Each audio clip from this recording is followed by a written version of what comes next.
이태원에서 일어난 사회적 참사가 일어나고 2주가 지났습니다. 이번 참사도 2014년에 그랬듯이 한동안은 잊혀지지 않을 것 같고 잊을 수도 없는 기억이 되겠습니다. 차이가 난다면 그때는 그 먼 남쪽 지방 바다라는 자연 환경으로 인한 거리감이 우리에게 있었던 것 같습니다. 그래서 안타까움 혹은 좌절이었다면 이번에는 특별히 서울에 살고 있는 우리에게는 일상의 장소 혹은 누구나 그곳을 한 번은 지나쳐 갔음직한 장소에서 일어난 일들, 그래서 설마라는 믿지 못한 그런 것들이 있고 또 설명할 수 없는 답답함이 우리에게 더욱더 큰 것 같습니다. 그래서 누군가 2주가 아니라 2년이 지난 것처럼 슬픔의 이야기를 덮고 새롭게 시작하자라는 말도, 또 책임을 누군가에게 전가하려는 태도들도 우리에게는 아직 받아들이기는 힘든 것이 사실입니다. 더욱이 착한 희생자가 되기를 강요하는 사회와 참사에 대한 다양한 의견들을 모난 돌 취급하면서 내려치는 이 권위주의 권력의 분위기가 우리에게 무척 분노를 자아내고 우리의 마음을 불편하게 합니다. 우리가 과거에 늘 사회적 아픔에 대한 책을 읽을 때 이야기했던 것처럼 이 아픔이 길이 돼야 되는데 길이 되지 못하고 누군가의 아픔에 새로 다시 길을 만들어야 되는 이 반복된 구조를 만드는 사회가 아직 우리 사회라는 것을 생각하면서 우리의 노력이 더욱 필요하고 또 우리의 모임과 연대와 다시 광장 혹은 우리의 토의, 우리의 함께 노력하는 마음들 여러 가지가 다시 필요한 시절들이 아닌가 생각을 해봅니다. 그런 상황 속에서 우리는 이 개혁에 대한 종교개혁주의를 지내고 또 추수감사절을 지내고 다시 말씀 앞에 섰습니다.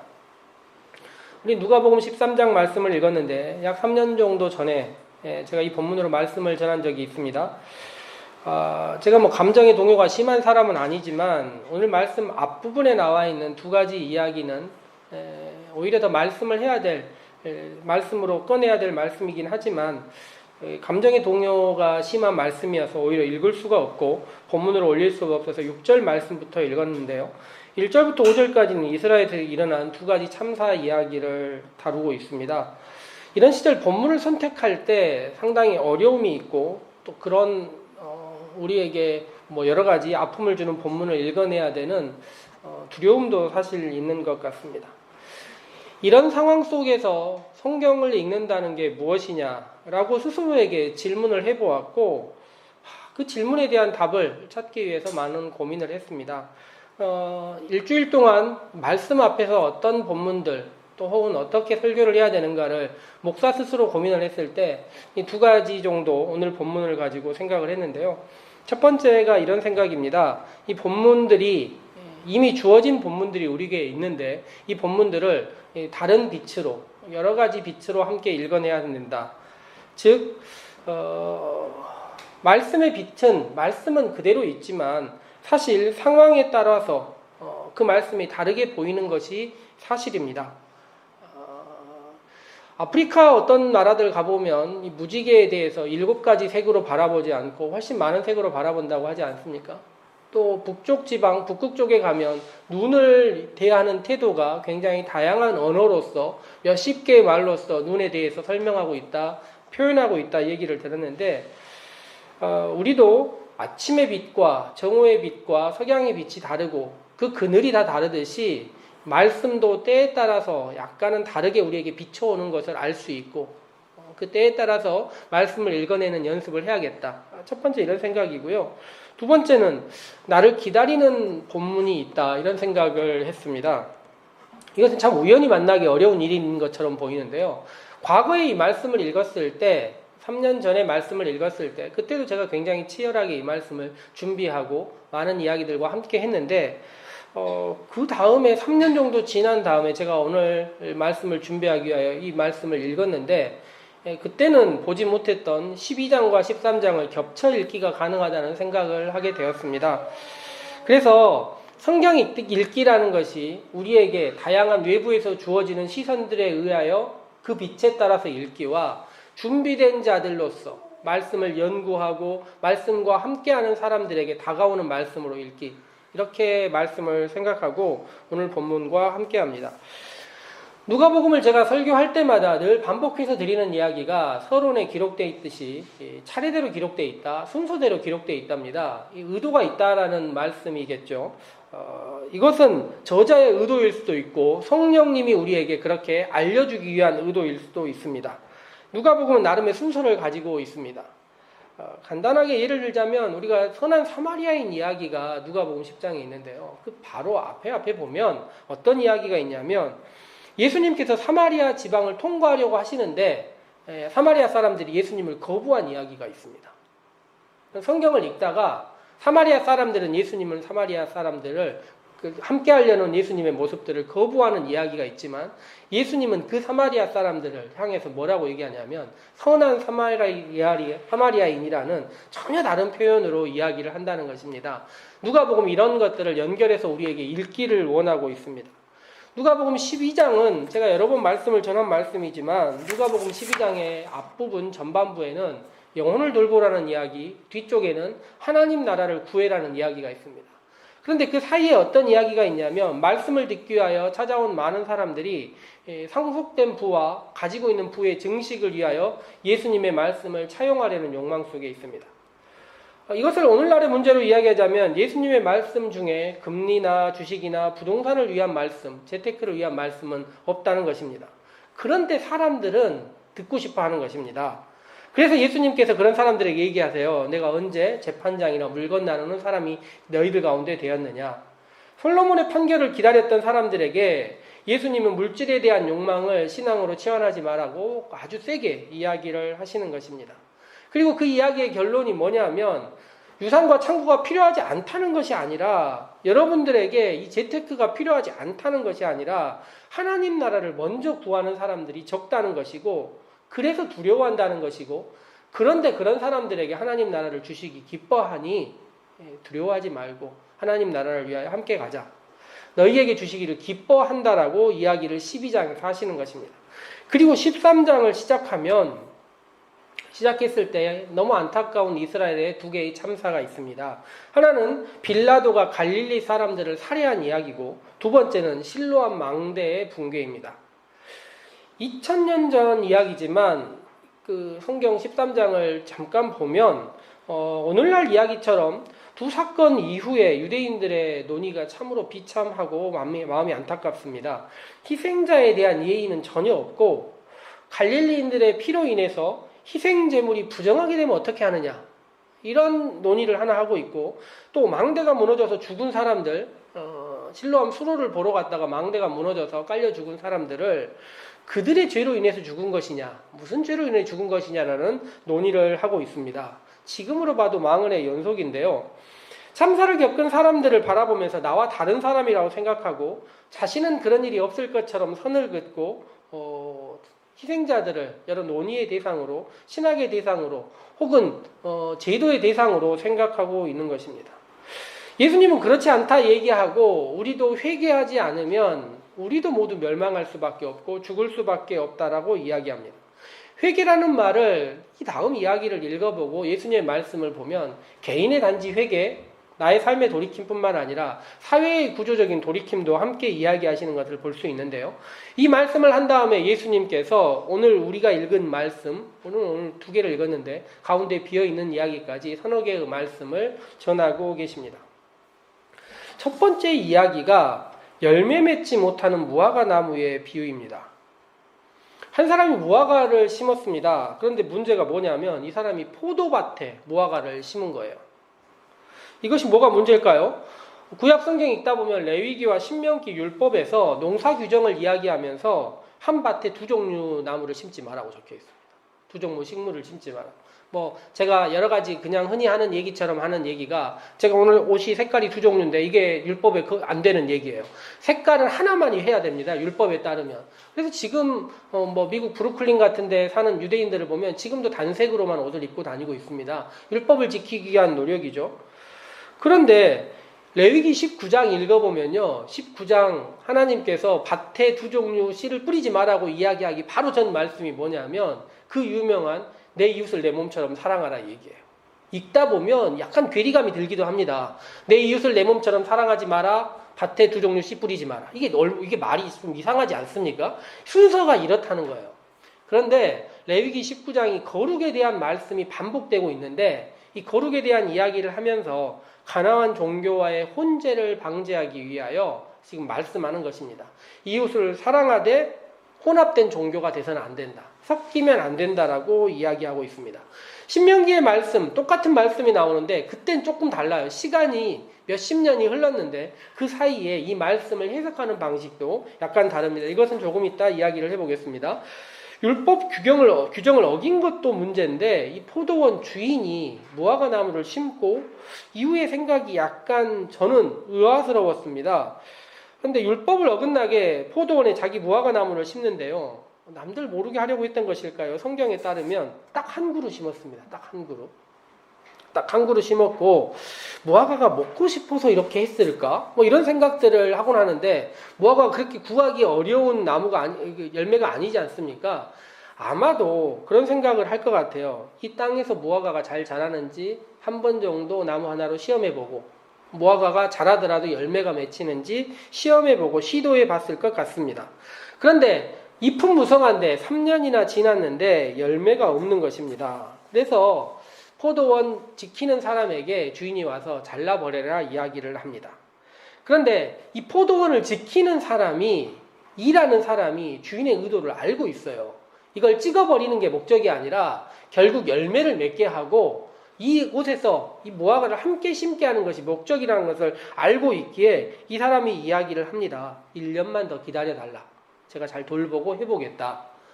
저도 집에서 뭐 몇 가지 식물들 조그맣게 키워보지만 식물들 키우는 일이 쉽지 않습니다. 이게 여간하는 일이 아니고 또 꽃이나 열매를 맺기 위해서는 1년이라는 시간이 필요한 과수들이 많기 때문에 오늘 성경에 따라서 살펴보면 주인은 결과를 바라보고 포도원 지기는 과정을 바라보고 있는데 그 과정을 바라보는 노력 덕분에 무화과 나무에 1년의 유예가 주어지는 것입니다. 이 무화과 나무가 이야기가 있고 우리가 두 번째 읽은 이 겨자나무, 겨자씨 하나에 대한 이야기가 나오기 전에 우리가 오늘 읽지는 않았지만 그 사이에 안식일에 회당에서 예수님께서 치유하신 이야기가 끼어져 있습니다.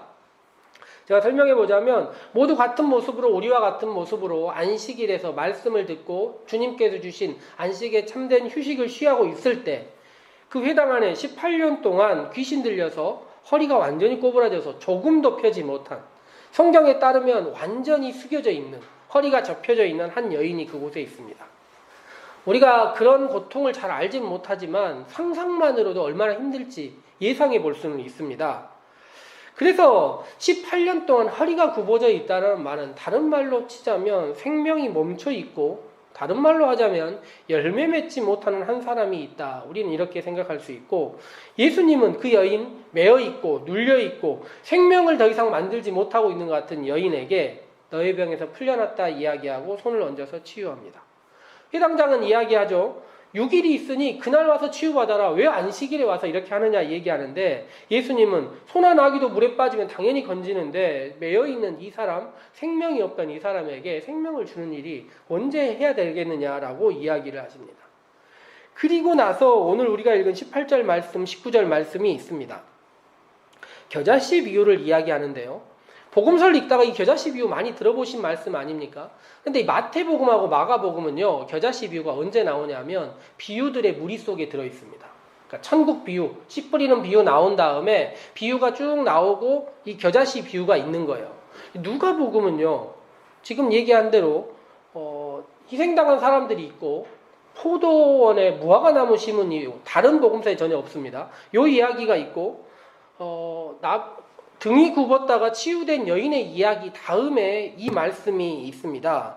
즉 다른 복음서에서는 비유와 비유 사이에서 연결해서 읽으라면 누가복음은 우리에게 의도를 가지고 같이 연결해서 읽어봐라 이야기를 하는 것입니다. 그런데 무화과 나무 이야기를 들으셨기 때문에 겨자씨 얘기를 보세요. 19절에 뭐라고 적혀있냐면 자기 채소밭에 갖다 심은 겨자씨 하나를 같습니다. 원래 이 말씀을 읽으면 겨자씨가 자라게 돼서 얼마나 커졌는지를 생각할 수 있지만, 여러분들은 지금 이미 제가 앞에서 이야기한 포도밭에 무화과를 심는 이야기를 들었기 때문에 채소밭에 가서 다른 씨 하나를 심은 이야기가 여기 섞여 있는 것입니다. 앞에 이야기와 연결되어 있는 이야기예요. 즉, 세 가지 이야기는 반복해서 우리에게 이야기를 하고 있습니다. 섞여 심은 포도밭에 하나 심겨져 있는 무화과와 모두 평안하게 휴식을 취하고 있는데 휴식을 취하지 못하고 있는 한 여인과 채소밭에 심겨져 있는 겨자씨 한 알에 대한 이야기를 하고 있습니다. 구약 성경에서 하나님께서 레위기에 말씀하셨을 때는 이방 종교와의 혼재 때문에 그렇게 얘기하신 것 같아요. 그런데 가나안을 앞두고 모세의 마지막 설교인 신명기 말씀을 읽었을 때는 저는 오히려 이 말씀을 읽으면서 굉장히 많은 식물 규정들을 이야기를 하신단 말이에요. 이스라엘 백성들이 가나안 땅에서 어떻게 잘 살지에 대한 이야기예요. 신명기 규정은. 그런데 섞여서 심지 말라고 이야기를 했는데 오히려 그 말씀은 어떻게 읽을 수 있냐면 애굽 땅은 말이에요. 물이 풍부하고 땅이 비옥합니다. 그래서 어느 밭이든지 여러 작물을 심어도 다양성의 보고처럼 종이 함께 자랄 수 있습니다. 그런데 가나안 땅은 그런 땅이 아니에요. 지금 우리하고 정반대로 여름에 비가 오지 않고 겨울에 비가 옵니다. 얼마나 곡식을 키우기 안 좋은 조건입니까? 그래서 가나안 땅에서 키우는 곡식들이 우리가 성경 말씀에 보면 이슬이 참 소중하다 이런 얘기가 나오는데 밤에 내린 이슬 가지고 곡식들이 자랄 정도로 아주 적은 강수량 가지고 자라는 식물들이 가나안 땅에서는 자라는 것입니다. 그래서 종의 다양성을 실험하다가는 다 죽는 겁니다. 그래서 잘 키워지는 종자들을 가지고 잘 살았으면 좋겠다라는 어찌 보면 식물을 키우고 그 땅에서 잘 살기 위한 하나님의 이야기처럼 느껴집니다. 그런데 오늘 처음 나온 것처럼 실로암 망대가 이스라엘의 수로를 만들고 그것을 지키는 망대예요. 마찬가지로 로마 사람들은 관계 수로를 굉장히 긴 공간에서 만들어서 물 부족을 해결했습니다. 즉 다양성을 실험하는 많은 일들이 포로기 이후에 있고 이스라엘에도 그런 일들이 지금 있습니다. 구약 성경 가나안 땅에서는 거룩을 드러내고 거룩하게 살아야 하는 세계관입니다. 그런데 신약의 세계관은 오히려 어떤 것이냐면 포도밭에서 무화과 나무처럼 모두 평안한데 굽어져 있는 사람처럼 채소밭에 한 개 심은 겨자씨와 같은 삶을 살아야 하는 이스라엘 삶을 보여주는 것입니다. 그리스 문화와 로마 문화라는 거대한 문화 속에서 다시 한번 살아보려고 하다 보니까 열매 맺기도 쉽지 않고 굽어져 있고 다른 것들이 이미 존재하는 그곳에서 홀로 살아야 하는 안타까움이 있다. 저는 이런 생각이 들고 그런 안타까움으로 살아가다 보니 희생의 대상이 되고 참사의 대상이 되고 안쓰럽게 살아가는 사람들의 이야기가 오히려 누가복음의 13장에 다수로 적혀 있다는 것입니다. 예수님께서 이스라엘 사람들 모두 봤을 때 자기들은 포도나무와 같고 회당에서 잘 살고 있는 사람들처럼 보이고 이미 심겨진 씨앗들처럼 보이지만 예수님께서 봤을 때는 아니라는 것입니다. 그들이 굉장히 연약한 사람들이고 열매 맺기도 쉽지 않고 부족한 사람들, 12장의 말씀과 겹쳐보자면 적은 무리로 살아가는 사람들로 보인다는 것이죠. 그래서 오늘 우리가 읽지 않았지만 19절 이후의 말씀을 보자면 그들이 살아야 할 길들이 무엇이냐면 좁은 문 같은 길입니다. 아주 들어가기 힘든 문이고 뭔가 통과해 보려고 해도 쉽지 않은 문이고 그러다 보니까 하나님 나라를 소망하는 자들이 넘어지고 실패하고 좌절하는 많은 경우를 볼 수 있습니다. 그런데 하나님께서 뭐라고 이야기하시냐면 예수님께서 뭐라고 이야기하시냐면 이 좁은 문으로 힘들지만 그곳을 통과해보고 더 나은 삶을 위하여 세상의 많은 것들을 두려워하지 않고 살아간다면 나중된 자가 먼저 된다. 이렇게 이야기를 하시면서 그 나라를 주시기를 기뻐하고 너희들이 부족하지만 열매를 맺기 위하여 노력한다면 함께 도와주는 포도원지기처럼 함께 도와주는 예수님처럼 무럭무럭 자라서 하나의 씨앗이 가만히 혼자 있는 것이 아니라 새들이 깃들일 정도로 자라는 겨자씨처럼 자라게 해주신다는 말씀이 우리 가운데 있습니다. 말씀의 빛은 여전히 우리에게 다양하게 비추고 있고 우리는 이 말씀을 통하여서 집사님 기도하신 것처럼 세상을 다시 한번 바라볼 수도 있고 우리 자신을 다시 바라볼 수도 있고 우리가 비록 가는 길이 좁은 문과 같은 길이고 소수의 길이고 적은 무리들로 살아가는 길이지만 세상의 욕망들과 조금은 다르게 살아가지만 하나님께서 주신 세상을 바라보면서 살아가려고 노력할 때 나중된 자가 먼저 되듯이 주님께서 그 나라 주시기를 기뻐하고 우리와 함께 하실 것이라는 것입니다. 오늘 말씀이 우리들의 일주일 동안 비춰주는 빛이 되고 다시 한번 우리들에게 울리는 말씀이 되어서 세상을 살아가고 사회를 바라보고 이 땅에서 올바른 시민으로서 또 더 나은 성도로서 살아가는데 도움이 될 수 있는 말씀들이 되었으면 좋겠습니다. 함께 기도하도록 합시다.